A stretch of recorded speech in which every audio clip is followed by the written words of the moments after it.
This is the Educational Triage Podcast. Welcome. We invite you to come along with us on an exploration of interviews, issues, and other exciting and relevant topics in education, especially alternative education. They say alternative education is a laboratory for mainstream education. Why? Well, join us every week and listen in as Philip Summers Aloha. and I, Tony Hunt, jump in feet first to discuss issues that may affect our classes, students, communities, as well as our teaching. Please subscribe if you enjoy and find relevance in what you experience here. And if you haven't left a quick review, please do. We appreciate your candor and insights so we can improve as we move forward. Now, let's see what's on board today. Hey, everybody. Welcome back to Educational Triage. This week, we have Curt Richards, and we are talking about 30 insights for new teachers to thrive. Hey, Curt, how are you? I'm doing well. How are you doing, Tony? I'm doing just great. Hey, why don't you tell us a little bit about yourself and why you wrote this book? Okay, well, I am from the upstate of South Carolina. I'm sure you can't tell by my accent. And I many years ago, attended Clemson University, and I studied animal agriculture and wildlife biology. I had no plans to teach. And when I was in classes where we had to do presentations, people would tell me, "Oh, you ought to teach. You ought to be a teacher." And my response was, "No way." Well, this September will be my 40th year teaching somewhere. So obviously, I eventually went to it and loved it, and it became my career and my life. So basically, after I've been teaching in public school for 28 years and then teaching at a private massage school, teaching anatomy for 12 years. I decided during that time to pass on some of the things that I've learned, things that I've picked up as far as teaching, not only teaching techniques, but ways to think about teaching and your students. And so that's when I started scribbling down some thoughts and kind of started deciding to put it into what I eventually call insights rather than chapters. Each insight is a couple of pages in the book that will guide people in certain areas. So it's not something that's extremely lengthy that you have to sit down, take a lot of your time to read. So that was one of my goals, is to make it quick and easy and to the point and leave out a lot of educational jargon. And just if you're in the classroom, especially if you're starting in the classroom, these are some situations that you're going to be faced with. And it's not just practical guidance for maneuvering all the everyday issues such as behavior, but it's also ways to reach students, ways to think about students' minds and how they learn. So I kind of wanted to go in that direction as well. I bring in some brain science, and this is what happens in our brain when we study certain things. So I believe it's something that's an advantage to K through 12 and beyond. You can find something, even though I was a science teacher in middle school and high school, and then post school. But I think you could apply these insights to any grade level. And it is a quick read. Yes. And it's almost something that maybe you want to read first thing in the morning and think about and use it for the rest of the day. I Or would maybe think at the so. beginning of the week and use it maybe as an exercise to see how you Absolutely. can do. I think so. I think that if someone had this book with them in the classroom, that when they have a spare moment, if those do exist in teaching, to be able to look up something and get a little idea about how to maybe handle an issue that's come up. And it feels a little, it's down to earth. And it Well, feels, it's sort of common sense in many ways oh, absolutely. when you think about it, but it's put forth in such a straightforward fashion that it gives, you're able to think around it as opposed to trying to dig in and do all this. I don't know. You don't have to chew it really hard in order to Right. get what you need. And that's kind of what I meant by the educational jargon, so to speak, which I'm not Right. knocking educational classes, but sometimes we get too much into our vocabulary and go too deep. And it's just this is what you're going to be faced with, and these are some ideas on how to deal with it. And that might be classroom issues, it might be administration, it might be how to deal with parents, and not. I'm not making it like it's a negative thing, like all these bad things are going to happen. No, ways that you can reach students and ways you can get parents involved to help you in the ways that you can deal with all the administrative overload sometimes it happens. So, who was your audience? Obviously, first time teachers or Yes. novice teachers, but would you say that this is, were you also writing for teachers just to kind of take a step back and have a little bit of a refresher course? I think yes. I think both. First thing I think about was I trained during my career, officially trained 13 practice teachers from college, and then I mentored several teachers throughout my career. So I look at it, if somebody is going into teaching, they're still in college and they haven't gotten their first job, this would be an excellent book for them. But also your first year, first 1, 2, 3 years. We always say that the first year you kind of go through and do the best you can. Second year you correct what you screwed up the first year, and then the third year you're kind of sailing a little bit better. So anywhere in that. However, if any teacher feels like they're feeling uh, almost like going toward burnout, or maybe they're feeling just like they need a little more of incentive. I think any teacher, I don't care if you've been teaching 15 years, could read some of these chapters and definitely agree with them, reinforce what they're doing to something. It's kind of like a pat on the back. Hey, I'm doing that. So, but I also think that this is be excellent for administrators to read to understand some of the um, day-to-day processes that teachers have to face. I know administrators have been teachers, but sometimes you only have to be a teacher for like 3 years or so, and then you go into administration. And after a while, you kind of forget because you're dealing with it from a different perspective. So I think it would be excellent for administrators to sit down and read through a few chapters. Or even maybe to make it an exercise for them to go through with the teachers. Oh, absolutely. They could just buy a book for every teacher in the school and we'd all be happy. Do you think that this book addresses the holistic training for teachers or the holistic need for teachers, in that you're going for a complete sort of diagnostic or training of teachers where they are becoming a whole person and it's not just do this, do that? Oh yes, yes, definitely. It's not just and that's the way the book is, but also teaching is not.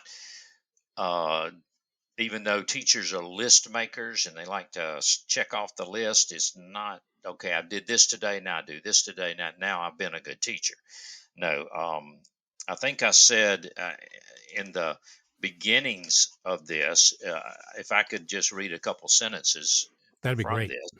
Um, It says you can study and apply all the brain science that research has to offer.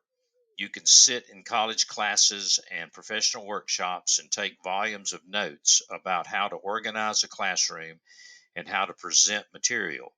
You can read 100 how to books on teaching and classroom management. You can scour the internet and read all the teacher blogs available. You can even construct your lesson plans so that they correspond perfectly with the state standards.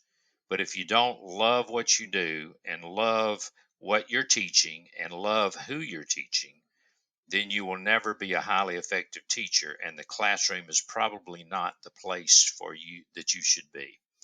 So I think the foundation is to truly in your heart love what you're doing and love who you're this in front of you, and to love what the subject matter, or what the grade level that you're teaching. That's the foundation, and then everything else builds from there. Now, it's not just that. A lot of teachers probably, oh, I love all these little kids, but then they don't prepare. No, it's just like a house. You've got a foundation, but you have to build on top of that. But if you Right. don't have the proper foundation, and so I think from that spreads out into all areas of your life, not just Hmm. when you walk in the classroom. What do you think? Did you put these in order of importance or? Not really, no. I kind of put them in order of how they came out of my head. you know, to be honest with you, I sort of did. I mean, it wasn't absolutely planned that way, but looking at the chapters, the first few chapters are kind of about things, classroom management tools. I'll just look at a couple of in them. I'm not going to read the whole thing, but all the insights. The first one is monitor and adjust. Okay, to be able Mhm. to make changes. The next one is classroom management rules and corrections. So one of the first things that students are to do is to, of course, introduce, and then these are the rules of this classroom. Um, and then teaching to various learning styles. So you're going to have a lot of students in there that, that are learn different ways, and they want to Right. learn, but you've got to come at it the right way. Let me Um, stop. Let me jump in. Let me sure. jump in really Jump in. quick. Yes. Um, the second one that you had, Okay. which was Classroom the management. rules, how important do you think it is for the students to maybe sit down and come up with a set of rules? Oh, I think that's an excellent idea. I've actually done that before, where I would say, okay, on a sheet of, and this was for middle school and high school. Now I don't know, Mhm. this may not apply for first grade, but you could just do it as a just talking to everybody. What do you think classroom rules should be? These students know how to respond in a classroom. As I've told many practice teachers, you're going to have students that's got, like, if you're a 10th grade teacher, you're going to have students that's got at least 11 years practice of giving teachers hard time. So they're excellent at what they do. So you have to just expect that. But I think, number one, I would always tell my students that there's really one rule: don't do anything that interferes with my teaching, and don't do anything that interferes with somebody's learning. And then I would underscore that with respect. Respect me, respect your fellow students. That doesn't mean you have to agree with me. You can come up and talk to me, as long as you can do it in a respectful manner. You can disagree all day long with anything that I have to say, but don't interfere with what I'm trying to do here, and let don't interfere with another student's learning. So from that is like the foundation, and then we would come up with specifics. I try not to inundate rules, rules, rules, rules. Right. Now, yeah, in my case, I taught laboratory sciences, so we did have to have specific safety rules in the laboratory. One of my favorite was that hot glass looks just like cold glass. So students would grab a hot beaker and burn themselves. So there's got to be, if you're a PE teacher, you've got to have specific rules, and most of that goes from safety as well as just dealing with large numbers of people. But yeah, I think that having some ideas, I've gotten some good ideas from students before. It's amazing how when you ask them, especially teenagers, tell me rules, what if you were going to make a list of rules, what would they be? And they start reading them to you. It's just amazing how much they know how to respond and act in the classroom. See, I've used it as a way to figure out what the dynamics are of the students that I have.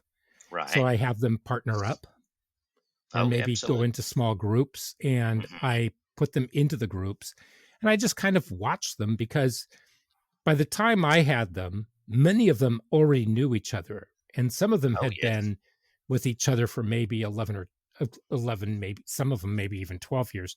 Um, and so it's really interesting to watch them. But the fundamental component and foundation that they always come up with is respect for Absolutely. self, respect for others. Because if you don't respect yourself, then you're not going to respect anybody else. And Exactly. sometimes students really need to learn how to respect themselves, because they don't get it outside of school. Hmm. And sometimes they And don't expect to be respected. right. You know. So that there in itself can be the basis for why you might end up having some big management problems with them. Exactly. So you then know, okay, this is going to be a project where I need to work with this one. Absolutely. Well, too, it's interesting you talking about the students making up the rules or giving you ideas. Also, I'd ask them, add to that consequences. What if somebody does not follow this rule or these rules? And the funny thing is, I found that they were generally tougher on consequences than I would have been. So Mhm. and that's an area where teachers have to consider consequences and how lenient they're going to be or how strict they're going to be, and they have to realize that not every situation requires the exact same consequence. I know a lot of Right. people say, oh, you got to be across the board, but students aren't totally across the board, No. situations are not across the board, so you have to be flexible. Sometimes all it needs is a slight correction, and many times I ask the students. I toss it Mhm. back to the students. Oh, So if yes. somebody is doing this, what is your responsibility, Right. as opposed to what is my responsibility? So Hmm. if we're working and you're all working and this one's off task, how do you redirect them? And students are Exactly. so programmed to think that the teacher is the one who's really in charge. And Hmm. no, the No. teacher is kind of like the shepherd, and the sheep, or maybe you have a pack of dogs. Dogs Mm. will self correct, they will Oh, correct yeah. each other. Oh, Um, absolutely. and other animals will as well. So, and I don't, well, sometimes we refer to our students as little critters, but um, it starts to empower them, and it gives them the autonomy, I think, in learning that it's Hmm. okay to say something to somebody as opposed to snitching. Absolutely, yeah. And I found too that correction, that when somebody does something against rules, etc., that I use correction as a learning tool. It's Hmm. not just a punishment; it is a correction, and find some way that they can learn something out of that correction. Now, obviously, there's going to be some extenuating circumstances where somebody has to go to a administrator or something of that nature, obviously. But the more I think administrators will appreciate teachers that can handle their own problems, their own issues the best they Right. can. Right. And sometimes the action by the student is, for some reason, a need for negative attention.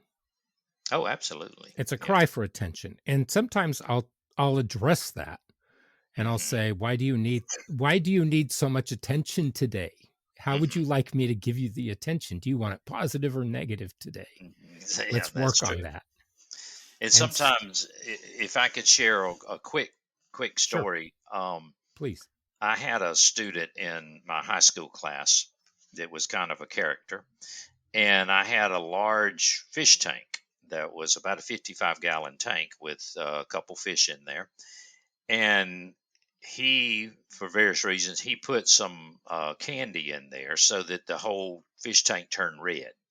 Now, it didn't hurt the fish, fortunately, but something needed to be done. He thought that was all funny. Well, of course, I gave him a choice. I could write this up in an official way to administrator, and he had been in some trouble before, so he didn't really want that. Or you can come after school and you can clean my tank. I gave him that choice. And so he'd say, Hmm. "Well, I'll come after school." Well, he came and he had to pump. It took him a good hour and a half or so. He pumped out all the water, took the fish out, cleaned all the rocks. He did everything, put it back, made it pristine. And he was proud of himself. And I talked to him about what this means and that means. And the funny thing was, the next day or so, when anybody went near that fish tank, he would go over there. "You better leave that alone." It was all of a sudden he became the guardian of the fish tank, and he learned something. So the correction was taken care of without it being a negative punishment. Right. It's what we would call restorative justice in many ways. Oh, absolutely. So that's kind of what you look for. You don't have to make a big blown out issue about every little thing that somebody does. But Hmm. like you said, you give them the attention they need, but in a positive way. Sometimes that's all they need. It's just to be seen. They want to just know that they exist. Now, some teachers find themselves absolutely, I don't know, wound up. Yes. And so something like that might make them shoot off. So, what are some of the insights that you have for self care?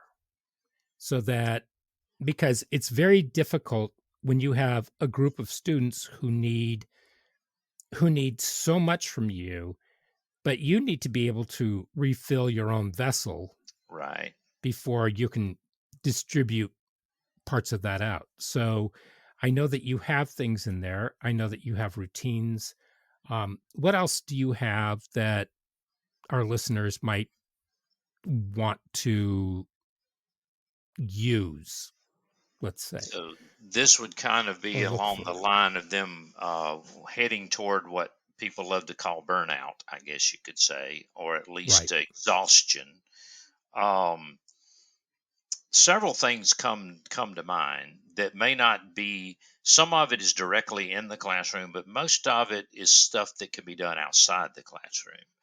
Um, Part of it can be teachers can reach a point of boredom where they're teaching the same course, the same thing over and over. Now, every school has extra things that they expect, committees, etc., they expect teachers to be involved in.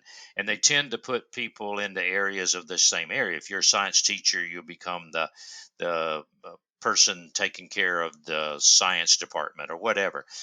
I found that since you're going to have to be doing extra work anyway with that, find something totally different from what you do. Example was I was a science teacher, but due to various reasons, I became the director of the school plays. And partly because my daughter was in the plays, etc., and I became the drama dad. Well, anyway, the long story, but I became the director. I wound up directing 7 plays. The good thing was it was refreshing. It was another artistic outlet.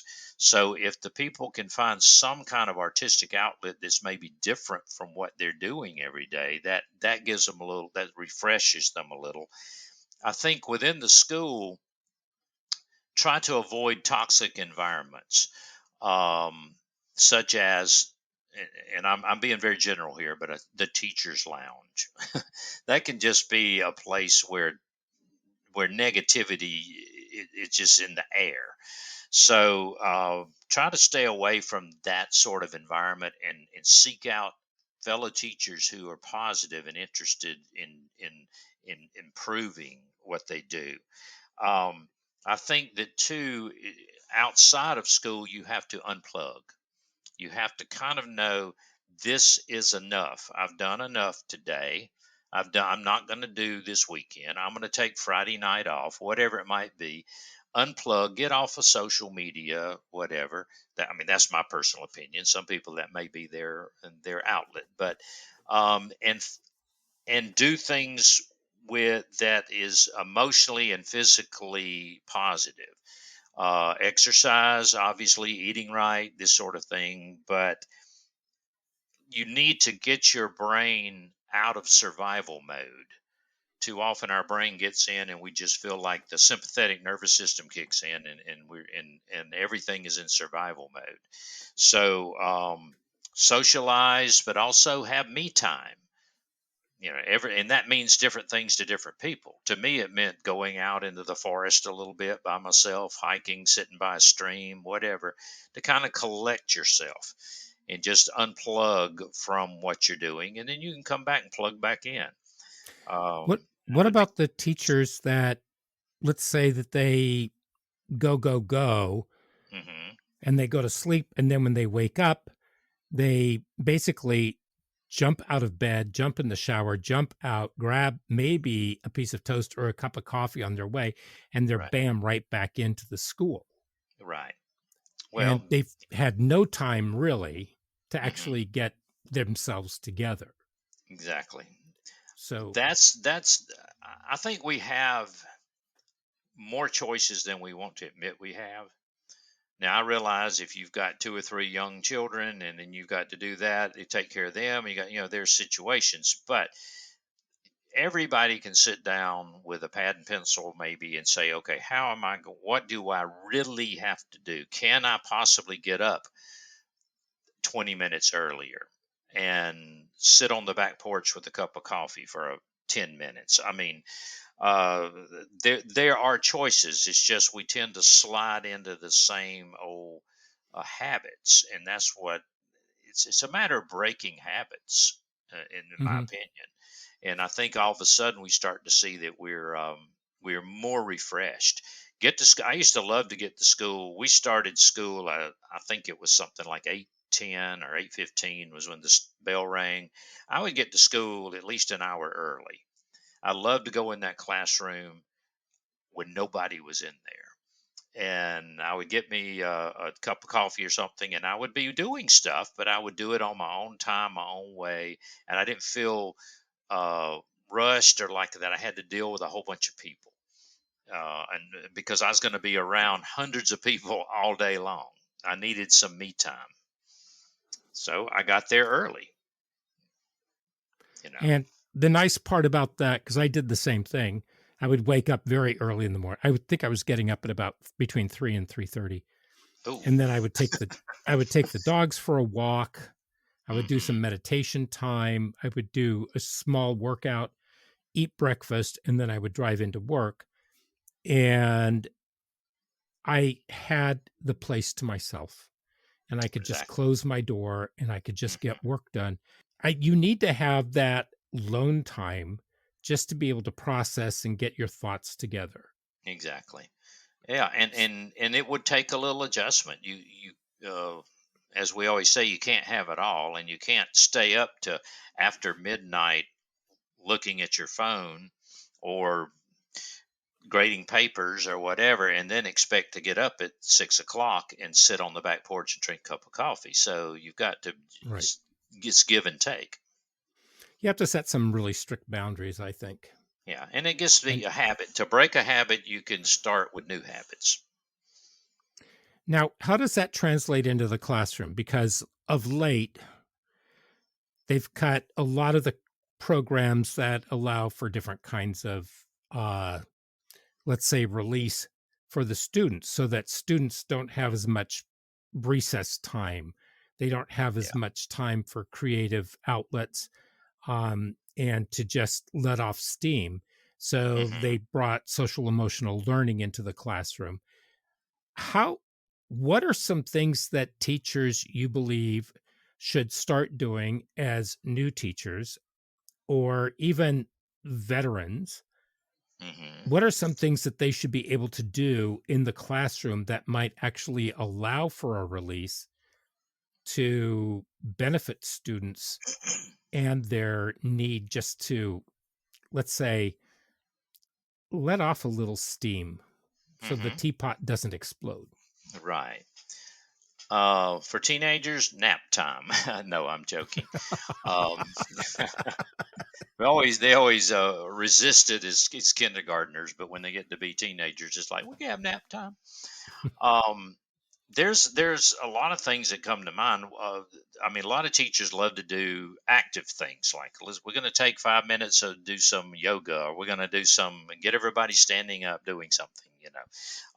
It depends a lot on your personality and what you enjoy. I like to just talk to my students at first, just even about anything. It might have been about the ball game last weekend. It might have been about a movie that's coming out. Get their opinions. Have y'all seen such and such? Well, tell me about it. And just get some discussion going about something other than the material. That was kind of my style, and it got students engaged. It got them listening. um, Also, I think you'll find that if you're looking at it from, and I don't mean to bash administrators by any means, don't get me wrong, but when you're looking at things from administration point of view, they want control. They want students in their seats listening to the teacher, and that's that. And I think some of the classrooms where the most learning is going on is when there's the most activity. So Right. sometimes, as a science teacher, I would many times have some kind of little science something ready in the lab area or on a table, even if it was something that I demonstrated. And I would get excited about it. Y'all have got to see this. Even if it didn't directly relate to what I was going to be teaching that day, just something to get them excited and listening and involved and ask questions. Well, why does that do that? What do you think? So I think getting them involved in the very beginning of the class, even if it's like I said, talking about a movie, or if it's why do you think this thing happens and that I'm doing this experiment, that's going to take care of a lot of issues and it's get them kind of charged up, for lack of a better word. I think if they do the hands-on, that helps with some of that Hmm. because it can be well, it is interactive, but also it's interpersonal. Exactly. Sometimes I like to maybe reserve some time for Uh-huh. them to have just a little bit of free time, if Absolutely. it's 5 minutes or even if it's 10 minutes, and maybe they can play a card game. Maybe they're playing Jenga, but they Right. have to clean everything up or else they lose that privilege. They could even Absolutely. take a nap if they want. They can listen on Yeah. their phones. They can do whatever. So part of it is because I don't know that students are really good at relating to each other anymore. Well, yeah, because they're used to doing that on a computer screen more than sitting across from each other. Right. So the more interactions they can have with Hmm. each other, the better. And you can tell who are the ones that are a little more socially awkward because they're the ones who will not interact with anybody else. Right. And it's that then becomes kind of your mission to figure out a way to ease them in so that they can become part of the fabric rather than sort of like the little fringe. Exactly. I think that I used to do some of what you're talking about and kind of would sneak it in, make it look like I needed some time. I would say, okay, I'm going to need to change this PowerPoint if I'm using a PowerPoint, or I need to erase this off the board and I need to write something up. So y'all take about 5 minutes and just chill, and they would sit and talk to each other or whatever. And that would kind of be, I'd do that on purpose. They didn't realize I was saying, hey, I'm going to give y'all a little downtime here. I would make it like, hey, I need some time to do this. And then they would just sit and talk, or you're going to get one or two come up and can I go get some water and go to the bathroom? Well, some of that. And you got to do it per class and know Right. how much time you can give people. But yes, giving them a little break. And it depends too on your classroom situation. When I first started teaching, we had 55-minute classes. But then later on in my career, we went to 90-minute classes. Well, 90-minute classes are tough for any of us, and students only have what they say maybe 15 minutes at the best of attention span. So I would have things designed so that about at least every 20 minutes we would switch gears and do something, get them up out of their seats doing something. That was a goal, and then I'd figure out later what is that something going to be. But that was my goal. And then about halfway through, that's what I would come up with an excuse to say, okay, y'all give me about 5 minutes to get this ready. Y'all just sit and talk. And I never had any trouble with that. They loved it. What about the advice that they use for new teachers, which is never turn your back on your students? Well, I know what they mean by that, but I'll be honest with you. I was advising a new teacher just last week at the place where I'm teaching now, and she wanted me to watch her for a little while, and she had this tendency. Now we're talking about they're teaching adults, so the reason was different, but she had a tendency to turn toward the blackboard and write, or the whiteboard, I guess, and write and talk to the board. And I would tell her, no, you write something and you turn and face the students, because number one, they can't necessarily hear you, and you get eye contact. I gave them all those reasons. Um, I don't think that a teacher needs to be looking at their students like they're a suspect. They think they're gonna uh, throw something at them or whatever, unless of course they do. We probably all, if you talk long enough, you've had something thrown across the room. I think a quick little funny on that was we had a television up in the corner where they would occasionally the administration would show things, whatever. And I would turn and writing something on the board when the students were maybe taking a test. And I could look up into that television screen. It was like a mirror, and I could see the class. And so all I had to do without turning around, I'd say, Johnny, keep your eyes on your own paper. And how did he know that? They didn't realize I was looking in the I was looking in the TV screen, and I could see everything they were doing. But the philosophy behind that is kind of negative, in that the student, you're automatically assuming the students are going to be bad. There another one that's famous is don't smile until Thanksgiving. I've heard people say, don't. It's easier to loosen up than it is to tighten up. So you could take that, and I think it has a lot to do with the classes you teach, and it doesn't take long to figure that out. I've had classes in high school where a lot of them were literally criminals. you know, and you had to handle that a little more with kid gloves, so to speak. The funny thing is that if you look at, because you can't think of them as criminals, No, no, of course not. but Except some of them had felonies, but right. Well, I used to teach felons, yes, and they were the most fun students I've ever had. And absolutely. so with them, I had to be careful because I would forget where I would put my coffee mug. Yeah. And then I'd say, "Where's my coffee mug?" And they would all just look at me with these blank stares, and they'd say, you haven't had coffee yet today." So they would start to gaslight me. Oh, So yeah. I'd get out another one and I would pour it. And Mhm. pretty soon I would walk around and I'd say, "Where'd this coffee mug come from? How'd that happen?"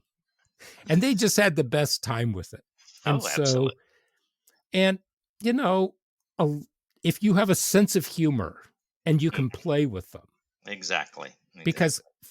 some of them have never learned how to interact with adults Hmm. except for, and it's going to sound very Nietzsche-esque, but master slave kind of Yeah. thing where somebody is always domineering over them and Hmm. telling them what to do rather Okay. than working with them. So, on that point, how important is it for a teacher to be a dominant force rather than a mentor? I think it's the dominant force shouldn't be apparent. I mean, it is true that they need to know that you are the one in charge. but that can be taken many, many ways. It doesn't mean that you have to, like you said, be domineering to be Hmm. the dominant force. I used to, in a lot of students, especially like the ones we were talking about, some that are known for troublemaking, so to speak, I used to let them know that I thought they were important. Find something about them, talk to them, find something that they were good at, and ask them things. For instance, I might have a fella who is really good at fixing cars. Okay. And so I would find a reason to say, hey, Johnny, my car's been doing blah, blah, blah, blah. What do you think that is? And then he would give me all this. Oh, well, I'm going to check into that. Just a little discussion to where, or give them something in the classroom to do. Like, hey, could you, you're pretty good with your hands. Could you go fix such and such for me, or whatever it might be? Find a strength and play on that strength, and they will then realize you respect them. And that's what it goes, what we started off the discussion with, respect.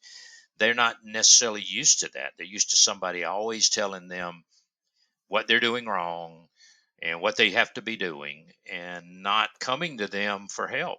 And I would sometimes go to them, hey, could you advise me on this, could you help me on that? And then that changes the equation tremendously.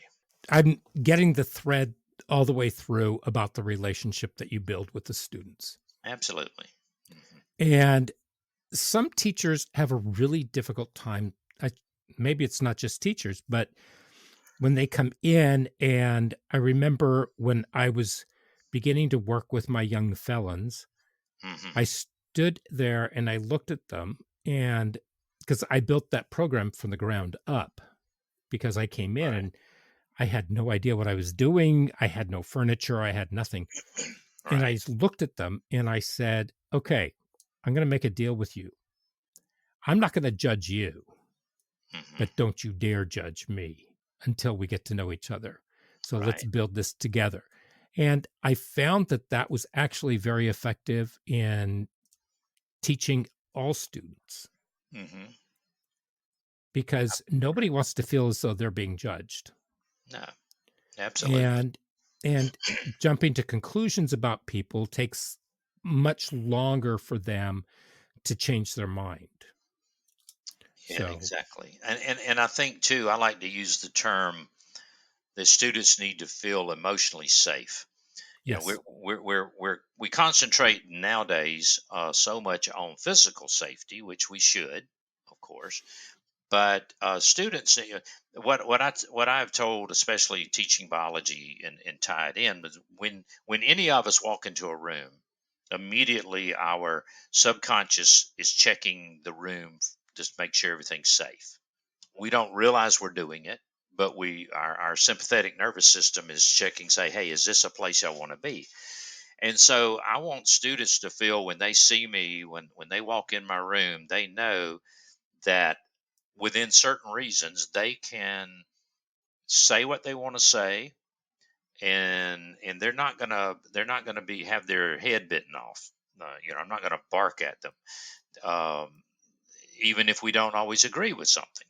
And they just need to feel safe in that, and then they're gonna open up. So Right. So, what do you think are the most important pieces of teacher training that are ignored largely by the institutions that are training teachers? um, I think that in that same idea, one is, this is just things that I have found out working with people right out of college or in college. One is, sounds simple, but it's teacher presentation, voice quality, eye contact, body language. All of this is communication. So how you communicate, if you don't communicate correctly to the student, and that's not just material, but that's your own feelings, your respect. You could tell a student, hey, I respect you, but your body language says totally different. So I've often thought that that new teachers need to be able, I've told many of the new teachers that teaching is a performance art in a way. Not that you're up there putting on a dog and pony show, as we call it, but you are in front of people. You're trying to keep their attention. So I've often thought that colleges should take just a little bit of time and bring in somebody in the theater arts and just show people about their how to stand, how to walk, how to address people, how to look at their how to look interested, and um, all of this teacher presentation. I kind of put it under one category, but I think too schools need to do a better job at having teacher mentors. Sometimes they'll give you a mentor, but yet that mentor is teaching a class while you're teaching a class. If somebody has been teaching for 10 years or better and they're your mentor, they need to have a little release time to come in and be in your classroom with you for one class. Hmm. So having a mentor, somebody that you can go to and say, okay, how should I handle this situation? And somebody to give you some ideas and even come in and watch how you handle it. But so these are just a few ideas. I think that also the last thing I'll say is about that is that colleges need to put teachers or prospective teachers in front of classrooms early. I have had situations where the first time that the teacher ever was before students was their senior year in college.